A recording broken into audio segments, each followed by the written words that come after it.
Welcome to Arsenal Kids Podcast.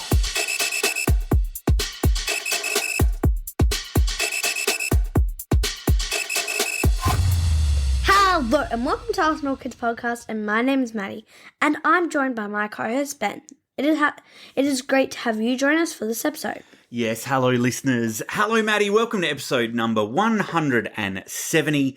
It is great to have you join us, and Maddie, 2 games and a host of other things to talk about on this episode. Yes, Ben, including some exciting and breaking transfer news. Yes, Maddie, lots to talk about as always, with advancement in the cup competitions for both the women's team and the men's team due to their wins. And some ins and out for the women's team to cover. Let's get to that in a moment, but don't forget to subscribe to our podcast wherever it is that you listen to us so that you don't miss future episodes. And if you feel like leaving a review, please do. We would love to hear what you think as we look to grow our Arsenal Kids community. Because we would love for you to join us on this adventure together. We would indeed. And Maddie, 15 minutes before the men's game started in Spain, which we'll get to in part 2, a heavily rotated women's team was onto the pitch at Meadow Park to face Bristol City in the FA Cup 4th round after the game was postponed previously due to a frozen pitch. And it did not take us long to get a dream start. Yes, we weren't frozen at all. Just 3 minutes after possession broke to Frida Mornham in the centre of the field, she found Beth Mead bursting down the wing, who fizzed in a cross which landed in the lap of Stina Blackstenius, who sorted her feet out just in time to tap it home to make the scoreline 1-0 to Arsenal. And then just minutes later, we doubled our advantage. A short corner routine led to Kyra Cooney-Cross having a shot from long range, which was completely fumbled by the keeper. And Frida Mornham was there to take advantage of the keeper's mistake, and she nudged the ball home for the easiest of goals for her. And from there, it just got better and better and better. Maddie, it sure did, as the Gunners built one attacking play after the next, completely tearing the visitors apart. A neat piece of skill from Stina Blackstenius at the edge of the area allowed her to shrug off her marker and curl the ball past the keeper's outstretched glove for 3. And then just before the half-hour mark, 3 goals turned into 4 as Mariona Caldente played a sumptuous cross into the box and Mead rose perfectly to meet it, heading it across the keeper and down, and most importantly, into the net. And it wasn't long then into the second half when 4 became 5, with an outrageous goal from Beth Mead to get her a brace as she gathered possession on the right wing. And she struck a powerful shot, which almost looked like it was going to be a cross, but it was clearly hit with the target of the goal in mind, and it nestled into the net from long range, capping off what was a 5-star performance with 5 goals. And then, with the game safe, our newest mum came back into the field for her first appearance. Yes, Amanda Illerstedt, after almost a year away and after giving birth in September, she returned to the field, slotting into centre-back to the cheers of the crowd. And it is great to see her coming back to full fitness, as no doubt she'll have a part to play with a lot more football still to play this season. And next up for the team, Ben? Well, Maddie, as we reported, we're going to be facing London City Lionesses at home at Meadow Park in a week and a half's time.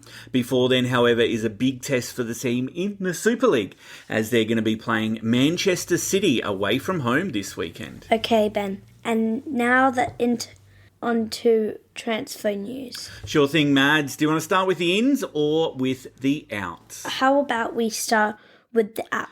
Okay, then we'll start with our Austrian defender, Laura Wienroither, who's joined Manchester City on loan for the remainder of the season. She hasn't been used all that much by Renee Slagers, who has instead preferred Katie Reid to deputise for Emily Fox at right back recently. So I think this is in the best interest of Lara, as she can hopefully get some more game time at another club. And now to the exciting end. Alrighty, well, let's start with the first one, which is that Chloe Kelly, England international, who has joined the Gunners on loan until the end of the season from Manchester City. Chloe actually joined the Arsenal Youth Academy at the age of 12 and went on to make 19 appearances for the first team, scoring 9 goals before she departed in 2018. With the women's team feeling a bit short in terms of numbers in attack, I think she's going to be a good addition to the squad for the rest of the season. And it is always great to have an Arsenal Academy graduate come back to the club and represent the badge once again. And Chloe is going to be wearing the number 18 jersey at Arsenal. Of course, the important stuff. And Maddie, what number is our new permanent signing going to be wearing? Your favourite number, Ben.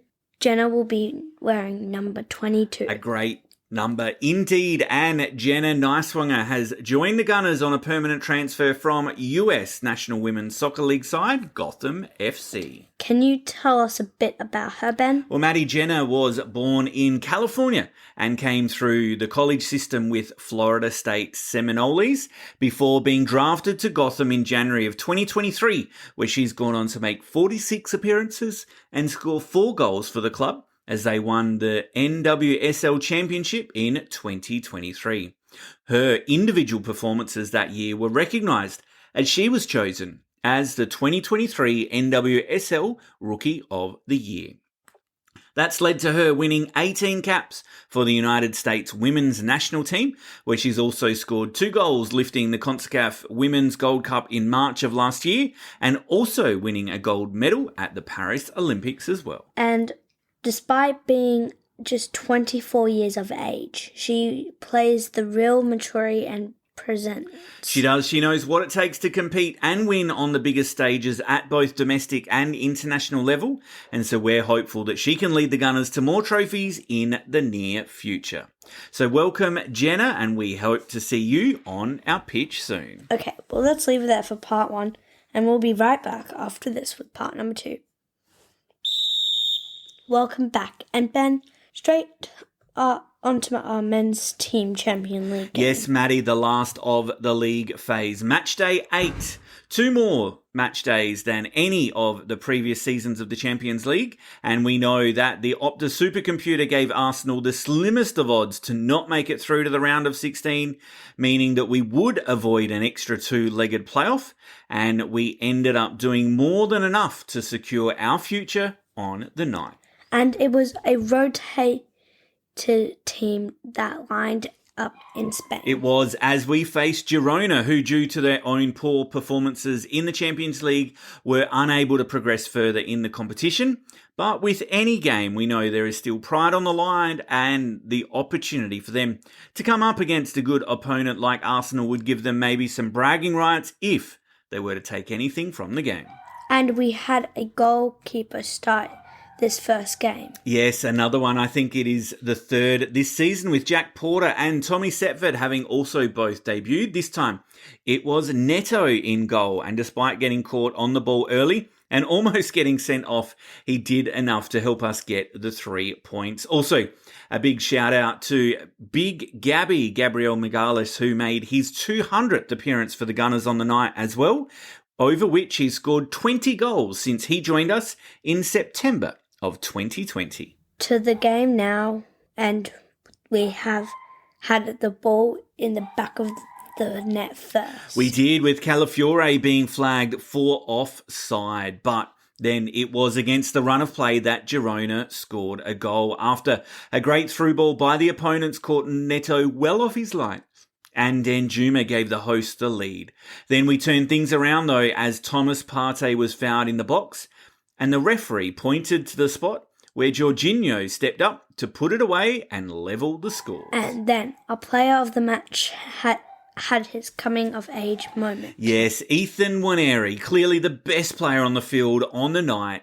He cut in on the right-hand side after receiving the ball from Trossard. He dribbled into a central position before letting rip and blasting a simply unstoppable shot past the helpless keeper, becoming the second youngest English scorer of Champions League history and also making it 2-1 to the Arsenal.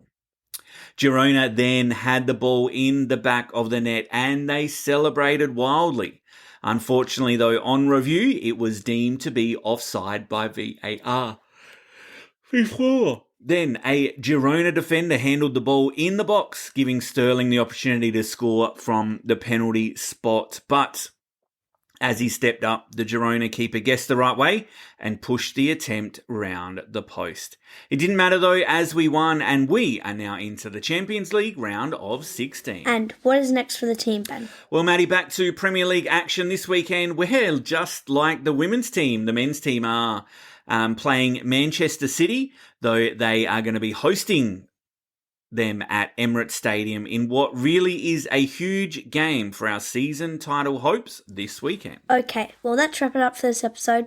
Thanks again for joining us, Arsenal Kids Podcast. Before we sign off, we want to express our gratitude for your continued support. If you haven't already, please follow, like, and subscribe so you don't miss us in the future. Remember, your love for the beautiful game is what fuels our passion. And we would love for you to spread the word about Arsenal Kids Podcast. Yes, please share our podcast with other Arsenal kids you know and help us to grow this amazing community together. We hope to join you back on the pitch again soon. Keep the spirit of the game alive, and until next time, Goodbye.